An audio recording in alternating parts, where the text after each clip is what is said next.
At sinabi sa kanyang mga alagad, "Katotohanang sinasabi ko sa inyo, mahirap na makapasok ang isang taong mayaman sa kaharian ng langit." Welcome to my channel.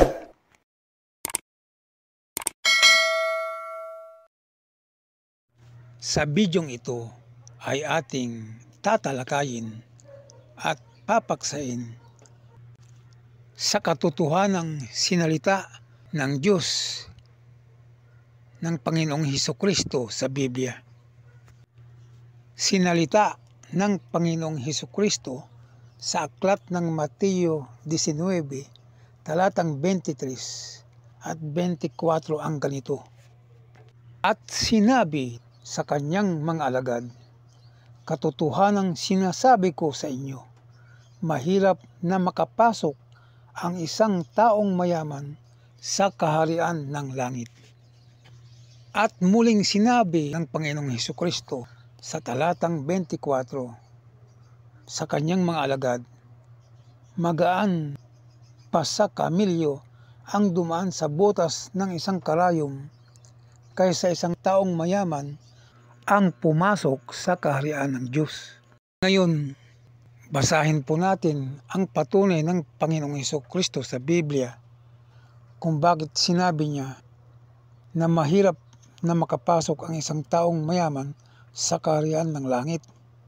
At sinabi pa niya na magaan pa sa isang kamilyo ang dumaan sa butas ng karayom kaysa isang taong mayaman ang pumasok sa kaharian ng Diyos. At alamin na rin natin kung ano ang kapalaran ng isang mahirap na matuwid kung siya'y patay na. Magkatulad ba sila ng kapalarang kahantungan ng isang mayaman pag ito'y namatay? Basahin po natin ang patunay ng Panginoong Hesukristo na kanyang sinalita sa aklat ng Lucas, Kabanata 16, talatang 11 hanggang talatang 24.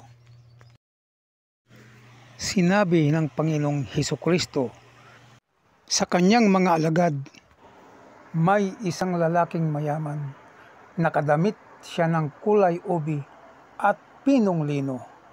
Namumuhay siya sa kalangian araw-araw. Mayroon doong isang lalaking dukha na ang pangalan ay Lazaro. Siya ay puno ng galis. Inilagay siya sa tarangkahan ng mayaman. Maigpit niyang hinangad na mabusog mula sa mga mumong nahulog mula sa hapagkainan ng mayamang lalaki. Ngunit maging ang mga aso na lumalapit ay humihimod ng kanyang mga galis. Nangyari nga na ang lalaking dukha ay namatay. Siya ay dinala ng mga anghel sa piling ni Abraham. Ang lalaking mayaman ay namatay din at inilibing. Sa Hades, siya ay naghihirap. Sa paghihirap niya ay itinanaw niya ang kanyang paningin. Nakita niya sa malayo si Abraham at si Lazaro na nasa kanyang piling.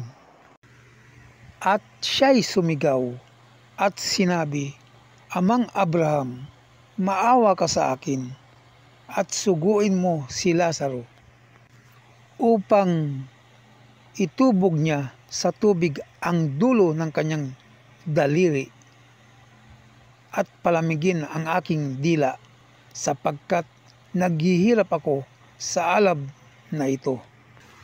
Kung uunawain nating mabuti, maliwanag sa mga talatang binasa natin na gustong ipabatid ng Panginoong Hesukristo kung ano ang sasapitin ng mayaman na taong makasalanan at ng isang mahirap na mabuting tao.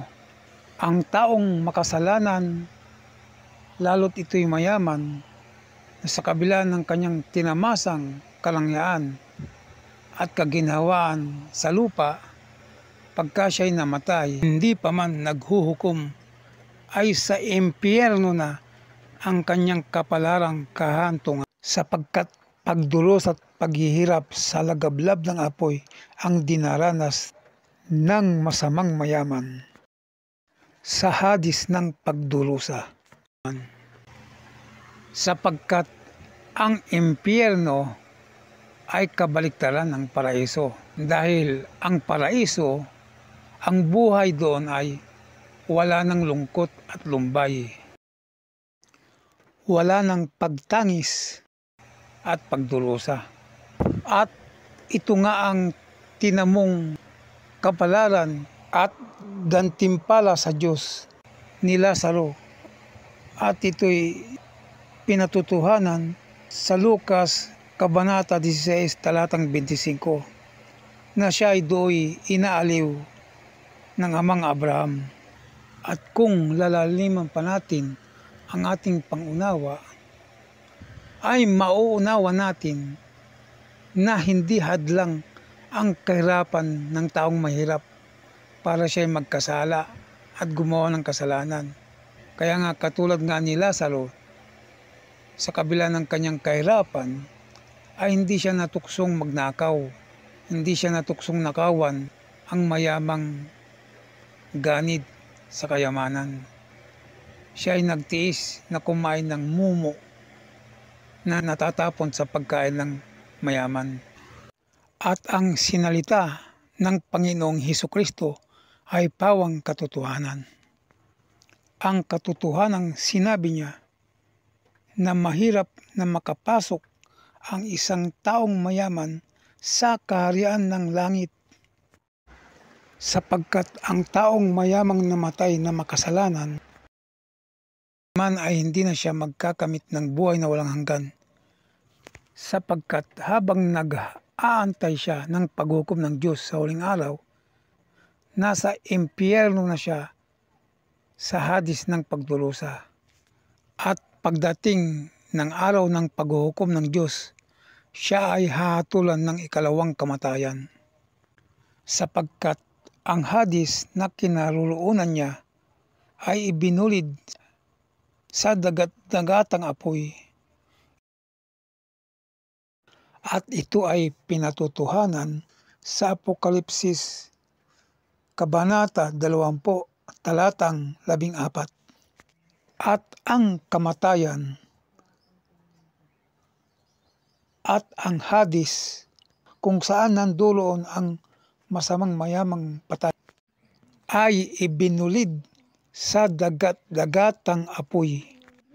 Ito ang ikalawang kamatayan.